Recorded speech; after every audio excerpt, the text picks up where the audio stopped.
Projects are at the heart of what FunctionFox is based around.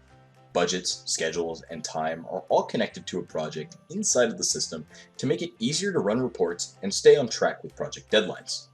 Let's go over the basics of creating a project inside of FunctionFox so you can get started on tracking this information. First, make sure you have the correct client selected in the top drop-down menu. Double check the project code, then give the project a name. The project code can be customized, but also manually overwritten if needed, but each project needs its own unique code. Then, select the project type it fits under, write a small overview of what the project entails inside of the scope box, and select who the project manager is going to be. This would be the person most responsible for overseeing the work in the project, as there are a few email notifications that will be tied to this team member.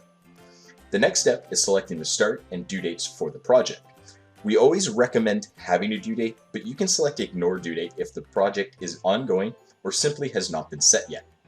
Lastly, select the status the project will start in, and if the project falls into a retainer for the client, select the correct retainer, then hit Save New. A new box will open, allowing you to select what tasks are relevant to the new project.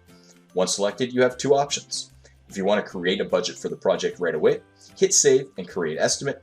Otherwise, hit Save New to create the new project. Perfect. The project is now saved in the system and you can get started on tracking time and create a schedule moving forward. If you need to edit information regarding the project, you can use the edit pencil below to do so. If you have any further questions about adding projects or other features in FunctionFox, feel free to give us a shout so we can help you focus on staying creative.